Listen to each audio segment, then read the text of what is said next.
Good afternoon, everyone. I am grateful for the opportunity to speak today, and I'd like to second Jim's comments about the fine work that SENTRY does. We're appreciative to be a beneficiary of that fine work and also working with Jim's group, as I'll highlight throughout my presentation. Next slide, please. As Desiree mentioned, I'm the Director of Intelligence for New Jersey Transit's Police Department. And just a little background of New Jersey Transit. We are the third largest transit system in the United States. We have 165 heavy rail stations on 12 different lines throughout the state. There are 264 statewide bus routes, and we manage 3 separate light rail systems. One in the north, the Hudson Bergen Light Rail, in Newark, the Newark City Subway, and down south, the River Line.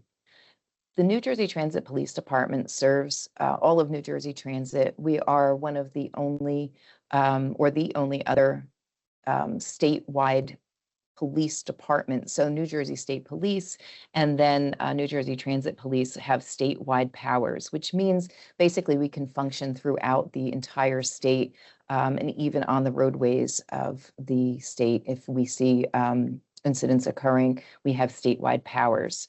So that is a huge undertaking for our police department. As you can see, geographically, we span the entire state. So we are broken up into 7 districts, the first of which is really our headquarters and administration of the police department.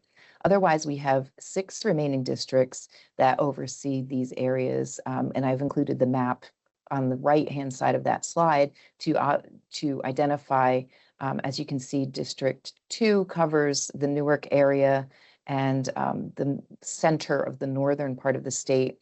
District 3 is our Hoboken district. District 4 is where Secaucus Junction lies, and I'll get into more detail about the importance of Secaucus Junction. That is at the very top pink part of the state. District 5 is where our state capital is, Trenton and the surrounding areas. District 6 is Camden and the middle lower portion of the state. And then District 7 is Atlantic City and the entire bottom of the state. So as you can see, geographically large areas to manage for our Patrol and Operations Division. We also have an Emergency Services Unit, which has swift water rescue, firefighters, and our canine unit as well. We have an investigations unit, which is comprised of our detective bureau, a fraud unit, and internal affairs. Administration, which is comprised of communications, training, policy, and support services, as well as records and finance. We have an Office of Emergency Management, which oversees a lot of the planning efforts for the entire agency. So they coordinate planned events and unplanned event response. They oversee the Emergency Operations Center, which is where all of our individuals identified to be emergency response professionals will gather when there is an emergency or a planned event to coordinate and provide situational awareness for the agency overall. And then the intelligence unit, which I oversee, and we'll get into more of a description and how we interact with the technology that Captain Bamberger was speaking about previously. Next slide, please. So the intelligence unit was created by our Chief of Police, Chief Trusillo, in May of 2011. I took the operations and supervision of the unit in 2020. And basically, we support the counterterrorism and crime prevention and suppression missions of the police department using strategic, tactical, and operational intelligence and intelligence-led policing practices. Next slide, please. So when we look at counterterrorism threats, we look at all of these different types of potential threats. And as Jim spoke about, the intent, capability, and presence is always a concern. So, looking at international terrorist organizations or homegrown violent extremists and domestic groups or lone offenders, who has the intent, capability, and presence in our area of responsibility that could coordinate some sort of attack on transportation, which is considered a high threat critical infrastructure sector for New Jersey and overall in the United States. Next slide, please. So I spoke a little bit about intelligence-led policing. And basically, what that means is we gather information, look at trends of where things are happening, either high crime or a specific district that might be experiencing more activity than another. And we will dedicate resources to that specific area or that trend that we are seeing. And that goes for counterterrorism and crime alike. So where we have an event that is planned, like FIFA, we know already that Secaucus Junction is the hub of where the train will be departing to get to MetLife Stadium. And we will direct assets specifically to that location because we already know through our intelligence gathering that we need to dedicate those resources there. Next slide, please. As I spoke about just briefly, these are the three types of intelligence that we would produce. Strategic is more of a written long-term plan where we are evaluating information. We're currently working on a threat assessment for FIFA for this year with other transportation and state and federal intelligence partners. So we'll put out a bulletin specific to our strategic posture on that threat. Tactical and operational is more in line with dedication of resources and where we are going to place our operational assets. So speaking specifically about equipment in that realm is more tactical and operational. Next slide, please.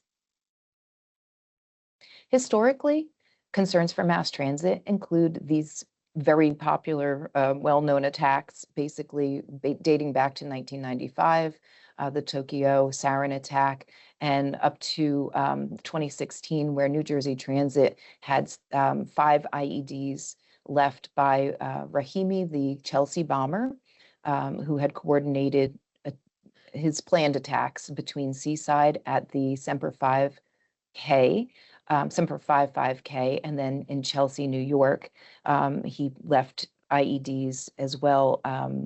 And so on his way back, he deposited 5 IEDs at Elizabeth train station where they were discovered by 2 homeless individuals. And thankfully, only one was detonated on discovery by the law enforcement.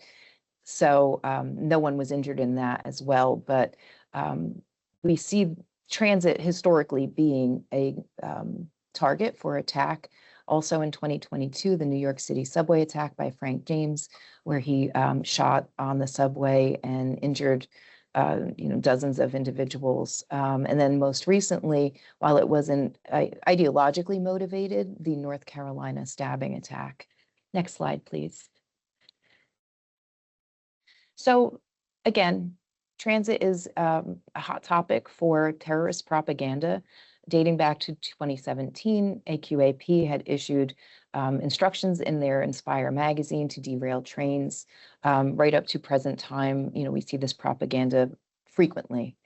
So a concern for us, obviously, in mass transit. Next slide, please. Also, cybersecurity and human trafficking are concerns. Next slide, please. In the interest of time, I'll talk very briefly about crimes against persons.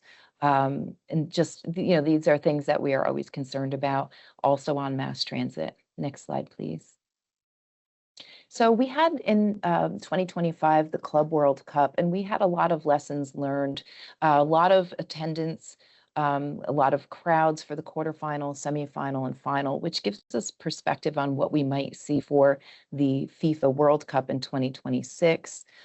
Parking at the stadium was limited to 12,000 spaces. There will be 0 for the World Cup. And so we already know that it will be a highly utilized mass transit event, especially with the American Dream Mall, which is right next door, and events that may be planned pre and post match there. Next slide, please. We also recognized a lot of different languages will be and were utilized in the many different countries that participated in these events. So recognizing that, we are going to be using different apps. We have a lot of coordination with our EMS and medical examiners throughout the state for any response that we will need to have, and then wayfinding and, just finalizing with FIFA things that will be allowed on the trains. Next slide, please.